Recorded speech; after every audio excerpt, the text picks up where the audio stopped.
He says he really doesn't like Corey. You want me to show you how to do it? You gonna be nice to Jerry? Yeah. He's sensitive.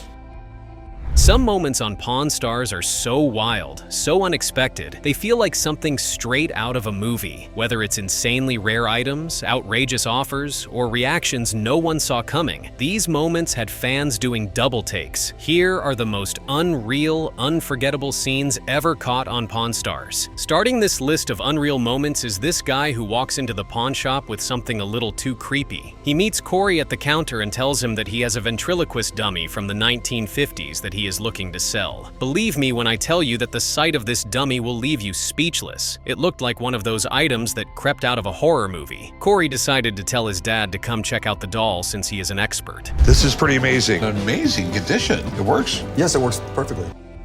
I don't care what Rick says. That doll looks scary as hell. Now Rick is pretty excited about the doll. I mean, Corey already said he was an expert and he loved dolls. The doll does seem to be in pretty good condition. It even looks like it has never been used by a home or for any act. Once something looks this good and clean, you can bet that the person who brings it in is going to want a lot of money for it. So where in the world did you get this? At a garage sale in Santa Barbara, California, 10 years ago. What are you looking to get for it? I'm asking $800 for it. It's in its original box. The box looks great. You have the original instructions. You won't find it in better condition. I mean, it's amazing. It's new.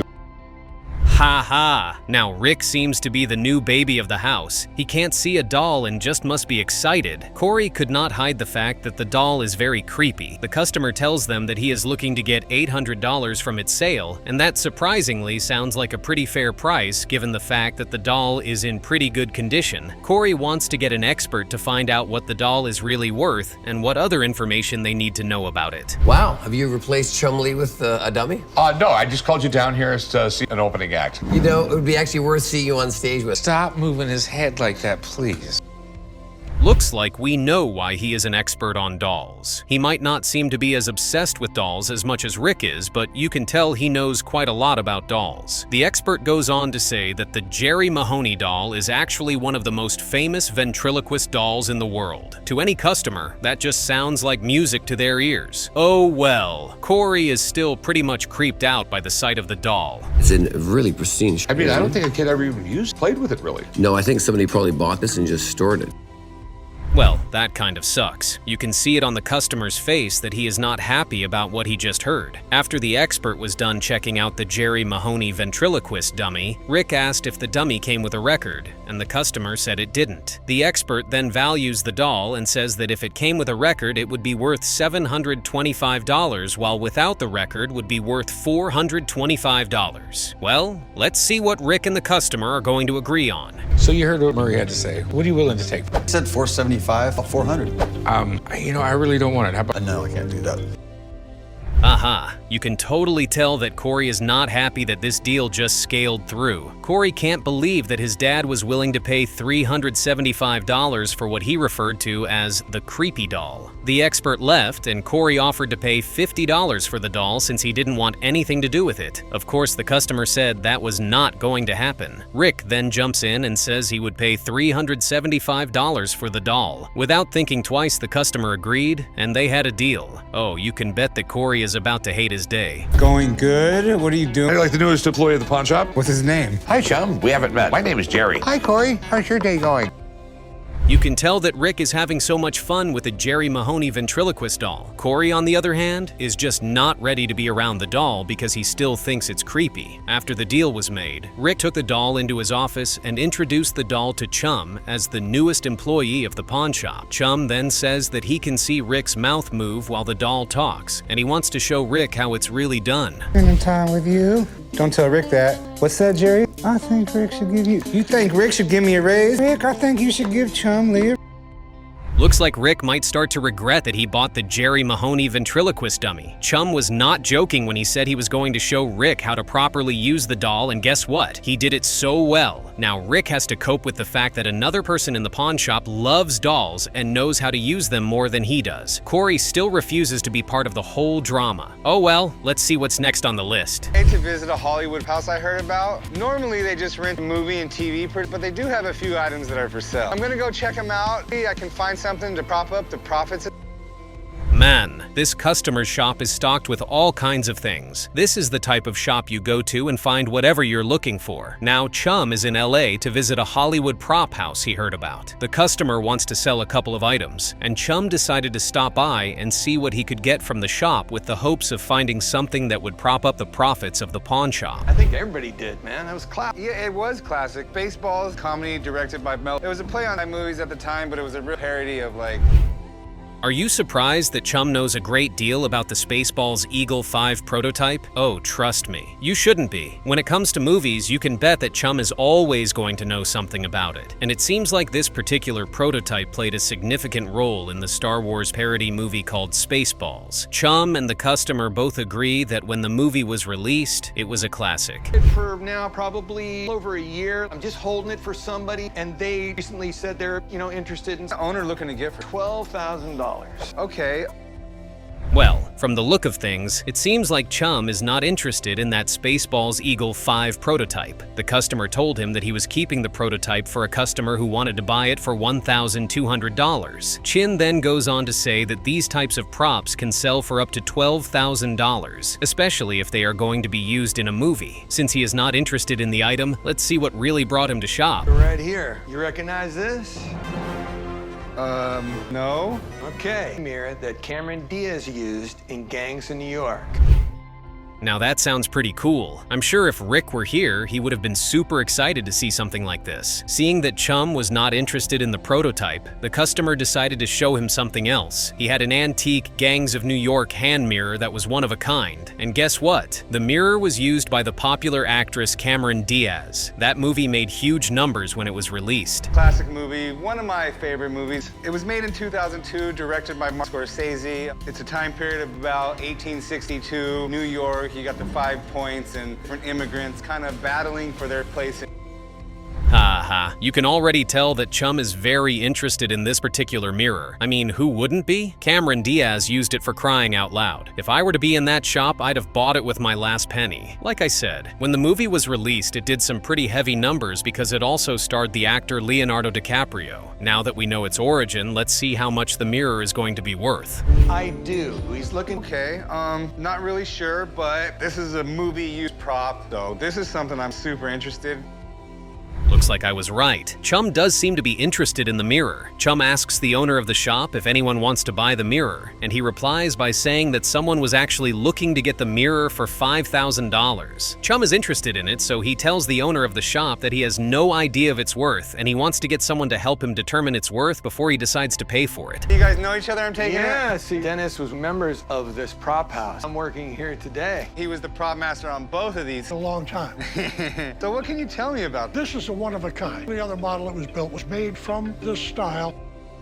And just like that, Chum missed another opportunity to make some money off the Spaceballs Eagle 5 prototype. Chum's expert comes in, and to his surprise, he knows the owner of the prop shop. The owner even says that the expert is the very reason why he works in the prop shop. The first item he takes a look at is the Spaceballs Eagle 5 prototype, and he tells Chum that it could be valued at around $12,000. Guess what? Chum's focus is on the mirror. Let's see what the expert has to say about it. The original idea with this, that I didn't like this one. I was going to get, and naturally, Marty got a photo here that is from the film with Cameron using the mirror. It shows that it's the exact one that you have here.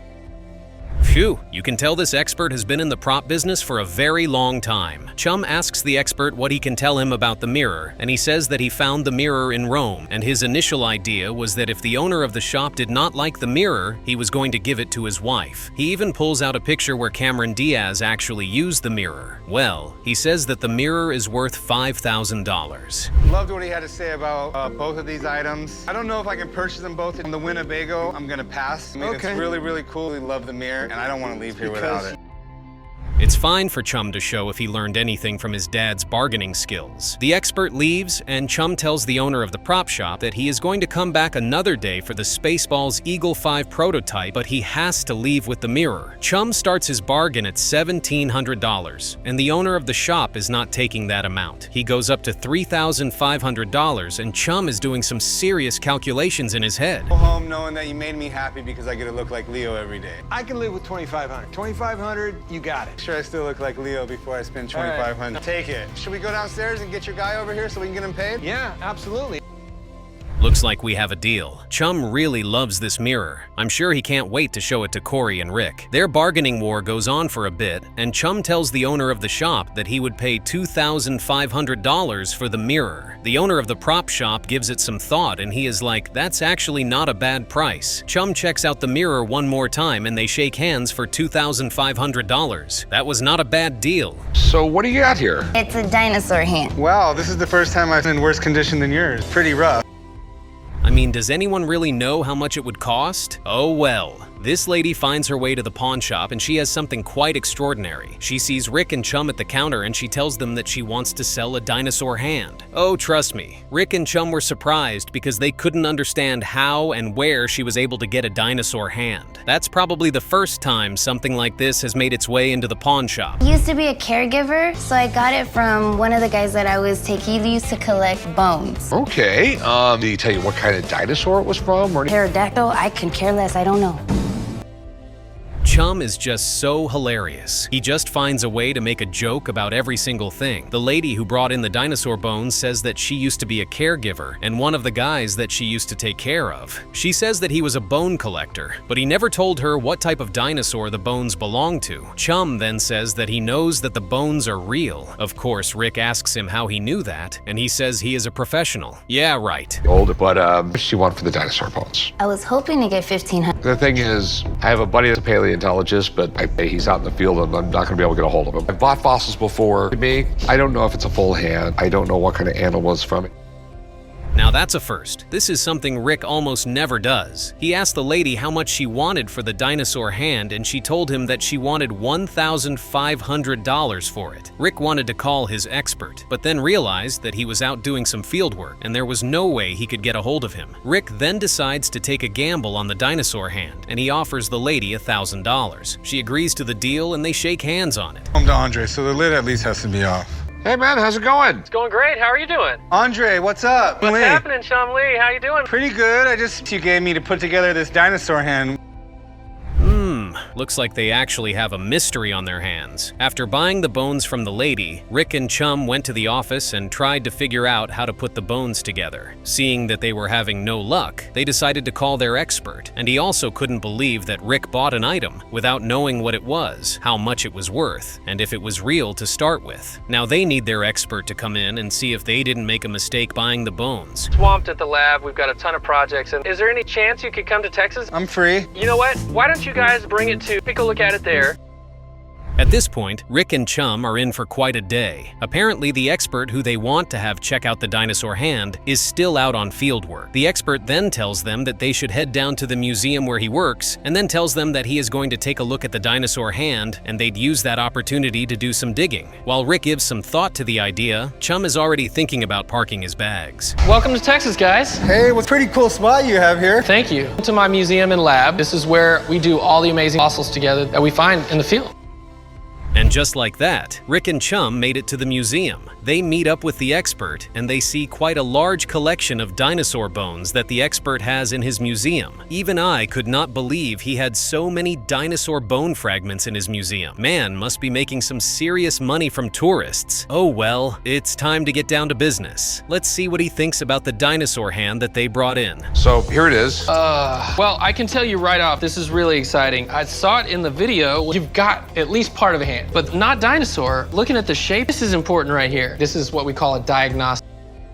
Okay, that's a lot smaller than I imagined that dinosaur hand to be. Well, the expert takes a look at what Rick and Chum thought was a dinosaur hand, and the expert immediately tells them that it's not a dinosaur hand just from looking at it. He says that from the shape and the size of the bones, it can only belong to a Permian animal. Rick and Chum have no idea what a Permian animal is, and that just makes them worried. Bought it for $1,000. What is a hand like that worth?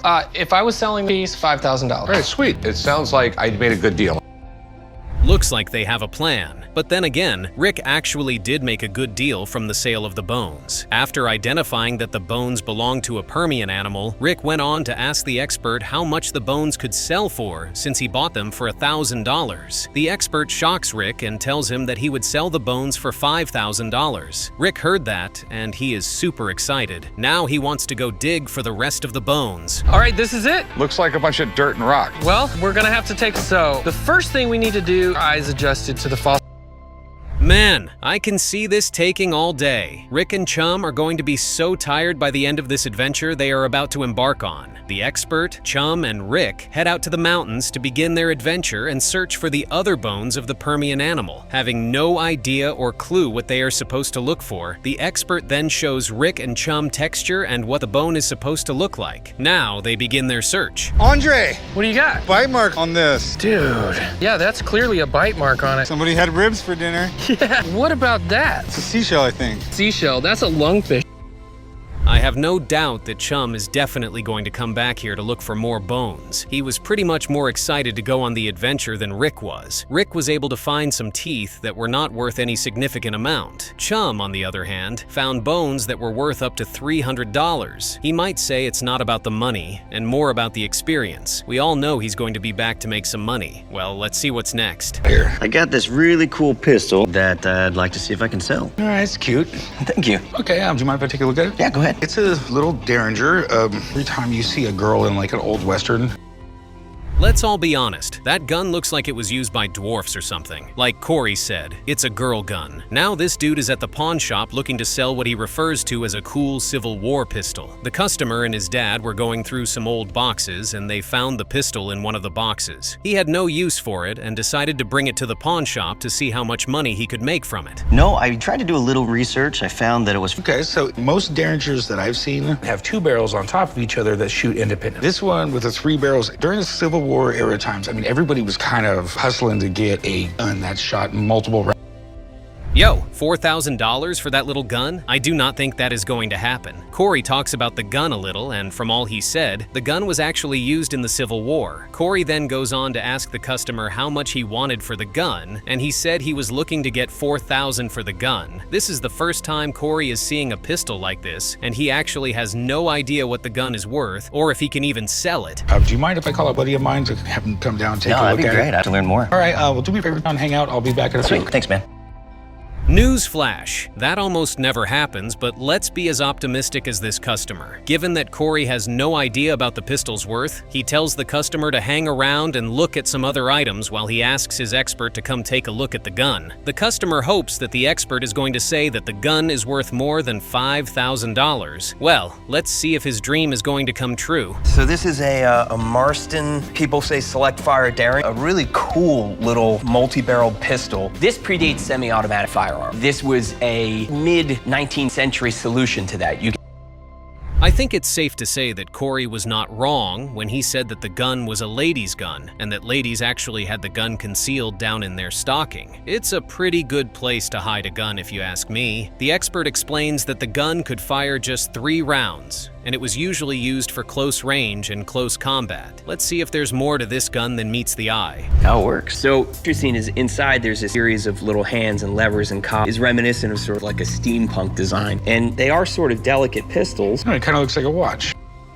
Ha ha! I can't be the only one who saw the excitement on the customer's face. He smiled like Santa was about to hand him some candy. The expert opens up the gun and he explains how the gun is able to load 3 bullets into the firing pin. Corey then asks him what he thinks the gun is worth, and he says that the gun could be worth up to $2,000 if it actually works. I guess the next line of action now is to determine if the gun actually works. How you doing, buddy? Good, how you doing? All right. Gonna shoot this thing today? We are gonna fire it. I actually, at my own closet, and I found a really old box of 32 rimfire. Wow, I can't believe that he just said that those bullets are over 80 years old. Are they going to fire? Looks like we are about to find out. Corey, the expert, and the guy who brought in the gun are at the firing range and they are about to see if the gun works at all. The expert was about to bring some old bullets he has had in his collection for a while and he is ready to fire them hard. I used to do as a kid, like it's a Western saloon gun, shoot some bottles. Sounds good to me. Let's give it a shot. Okay. No pun intended. He definitely felt like a cowboy while firing those rounds. The gun might be small, but it sure packs quite a ton of force. That explains why it was used in the Civil War. The expert loaded his old bullets into the pistol and fired the bullets at 3 different bottles. Guess what? They all went kaboom. Well, the expert has been able to show that the gun works. Let's see how much the expert is going to put the price at since the gun works just fine. I think it works great. So, what do you think it's worth? You're looking at a 160 delicate rebarreled pistol, and it fired well. I hit the target, so you really couldn't ask much more for. Looks looks like the price remains the same. The customer's dream of getting $4,000 for the gun is definitely off the table. Seeing that the gun worked pretty well, Corey asked the expert where he would fix the price for the gun, and he said, given the fact that the gun is a 160-year-old delicate 3-barrel pistol and it fired well, he would still leave the price at $2,000. It's negotiation time, people. You heard Alex. He said it would retail. I'd have to at least double my money. And the problem is there's so many of these types of guns out there. You know, they're really not that hard. I'd offer you $800. That's it? 800? $800. That's what I'll do. That was kind of unexpected. I honestly thought Corey would be very interested in having the gun. Now, after the customer placed the price at $2,000, Corey offered the customer $800. He said that he would have to double his money on the gun, and there are so many types of the gun out in the market and it's not hard to find. The customer asked Corey for $1,250, and Corey sticks to $800.